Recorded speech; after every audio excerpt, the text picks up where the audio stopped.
You mentioned that you were going to become a hotshot trucker back in the day when you first started trucking. So I know that there's a thing out in Rigby, Idaho, where like a lot of new truck drivers are doing hotshot, and I know that they're like really enforcing like the hotshot law or like a law for like hotshot drivers. Yeah, like what would you say about that? Like that's an interesting question. Just yesterday we got a call or a lead that said he just got pulled over and got a ticket. Been doing the same thing for 30 years. He has a 1-ton Ford pickup with a gooseneck trailer hauling small equipment, construction equipment, mini excavators, skidsters, backhoes, pretty small stuff.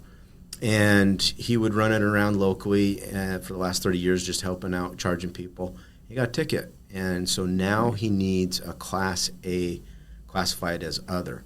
And so, because his vehicle doesn't have air brakes.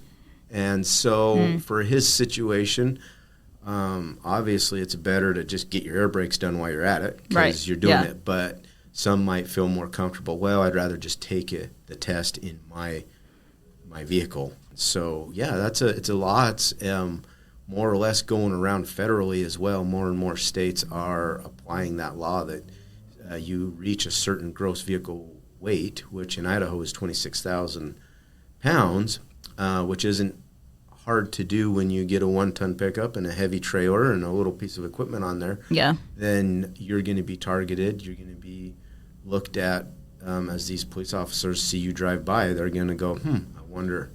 I don't see a DOT number on the side of his truck. I wonder if he's got a CDL for that. And so we see it, them pulled over, but it's starting to happen. Wow. And I can even go as far as say, like my brother called me and said, hey, I just got pulled over and got a warning, but the cop says I need a CDL to haul my camper. He's got a big old 1-ton pickup, and he's got a really big fifth wheel camper. And guess what? He's over the 26,000 pound gross.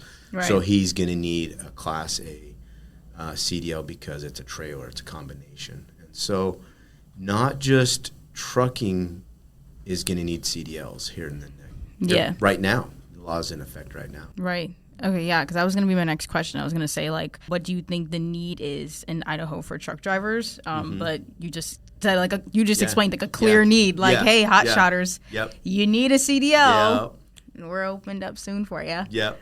But hotshotters and even at age 18, right? So age 18, I don't know what I'm really going into quite yet for college. Why don't I invest that $5,000, get my CDL? Construction's going on. I can start out at $20 to $25 an hour. I can make $30,000-$40,000 in a summer, and then figure out what school I want to go to in the winter.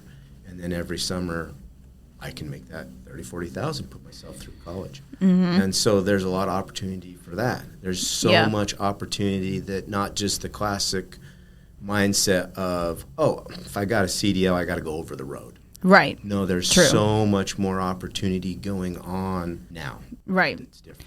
Even at 18, like I know that if you take your road test in that state, you're able to drive locally. Like you can still get like a head start, drive local, get that experience under your belt, and then once you turn 21, okay, if you want to go over the road, if you want to, like you can, like you have that option.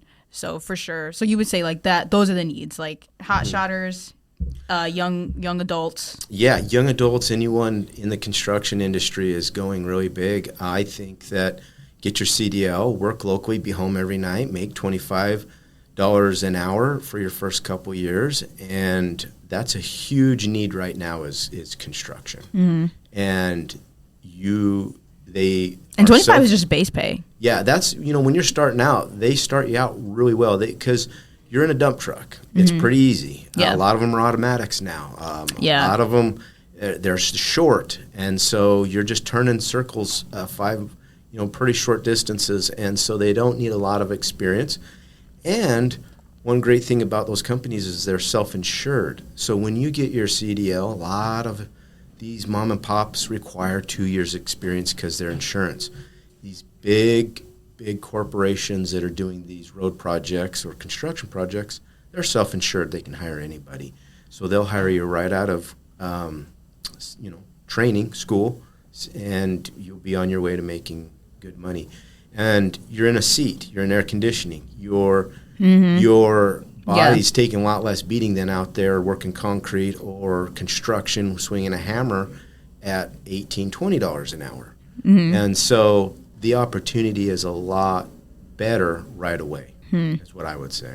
Hey, thanks so much for watching this video. And if you're not aware, right now we're actually doing Driving Academy's Truck Madness. It's kind of like March Madness for basketball, but we actually do it for trucks. And the cool thing is, you get to pick the winner. So go to our website, cdldrivingacademy.com/blogs, and vote for the best truck that you need. We have new trucks winning every single week. What are you waiting for? Let's go.